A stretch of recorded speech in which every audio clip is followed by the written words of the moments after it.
दोस्तों आजकल रीजनिंग में ब्लड रिलेशन से क्वेश्चन जो पूछे जा रहे हैं उसमें आपका ब्लड रिलेशन से क्वेश्चन डायरेक्ट ना पूछ के डायरेक्ट कोडेड ब्लड रिलेशन के क्वेश्चन पूछे जाते हैं। यानी कुछ स्टेटमेंट दे दिया जाता है, उसके रिगार्डिंग एक एक्सप्रेशन दे दिया जाता है और आपसे पूछा जाता है किसी से किसी का रिलेशन पूछ लिया जाएगा। ठीक है, तो इसको सॉल्व करने का अप्रोच क्या होता है, बेसिक अप्रोच क्या होता है जिससे हमारा आंसर बहुत ही शॉर्ट में बहुत जल्दी आ पाए। तो मैं बताऊंगा आप लोग को आज कि इसे बनाने का शॉर्ट ट्रिक क्या होता है, शॉर्ट अप्रोच क्या होता है। ठीक है, देखिए सबसे पहले क्या करना है आप लोग को, ये स्टेटमेंट पढ़ना है। ये स्टेटमेंट क्या करना है, पढ़ना है। ये स्टेटमेंट को पढ़ने के बाद आपको ये देखना है क्या सब जितना भी स्टेटमेंट है सब स्टेटमेंट क्या ए का ही रिलेशन बता रहा है। जैसे यहाँ पे देखिए ए प्लस बी का अर्थ है ए बी का पुत्र है, ए माइनस बी का अर्थ है ए बी की बहन है, ए गुना बी का अर्थ है ए बी की पत्नी है, ए भागा बी का ए डिवाइड बी का अर्थ है ए बी का पिता है। तो सब में ए का ही रिलेशन बताया जा रहा है। अगर सब में ए का ही रिलेशन बताया जा रहा है तो आपको क्या करना है, ये जो एक्सप्रेशन दिया हुआ ई डिवाइड एफ प्लस जी माइनस एच गुना के, इसको क्या करना है, उल्टा सॉल्व करना है यहाँ से के पास से, और के को खुद मान लेना, अपने आप को खुद मान लेना के आप खुद है, और यहाँ से सॉल्व करेंगे, यहाँ से सॉल्व करेंगे, यहाँ से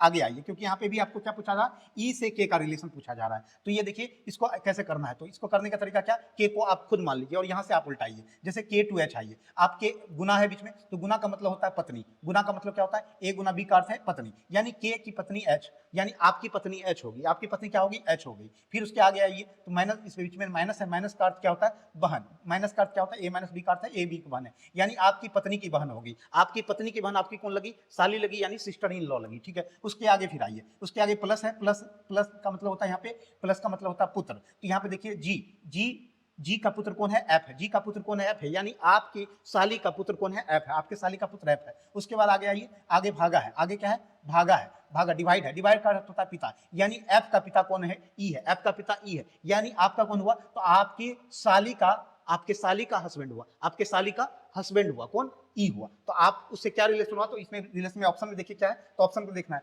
वाइफ सिस्टर्स हस्बैंड, यानी पत्नी की बहन का पति, यानी आपकी ही पत्नी, आपकी साली कौन लगी, आपकी पत्नी की बहन हुई, और उसी का कौन था, ई हस्बैंड था, उसी का हस्बैंड था। इसलिए हमारा आंसर क्या हो गया, हमारा आंसर क्या हो गया, ए नंबर, वाइफ सिस्टर हस्बैंड, पत्नी की बहन का पति। समझ गए। और ये क्वेश्चन आप लोग देख पा रहे हैं आरआरबी एनटीपीसी 2025 में पूछा गया था, थर्ड शिफ्ट में। अभी जो रिसेंट एनटीपीसी ग्रेजुएशन वाला एग्जाम हुआ उसमें ये क्वेश्चन पूछा गया था। अगर आपको ये कॉन्सेप्ट समझ में आ गया है, तरीका समझ में आ गया, तो नेक्स्ट क्वेश्चन यहाँ पे है जो एसएससी सीजीएल 2024 में पूछा गया था, उसका आंसर आप लोग कमेंट बताएं। अगर आप लोग को कॉन्सेप्ट समझ में आया है तो क्या करना है कि आपको इस चैनल से जुड़ना है। इस तरह बहुत सारे ट्रिक्स अप्रोच बताए जाएंगे, तो आप लोगों को क्या करना है, आज ही एडुरीजन चैनल से जुड़ना है, और आपके जो कॉम्पिटिटिव एग्जाम का तैयारी, उसमें बहुत सारे कॉन्सेप्ट, बहुत सारे ट्रिक्स बताए जाएंगे। तो इस चैनल से जुड़ जाइए, आज ही अपनी तैयारी को एक नया रूप दें।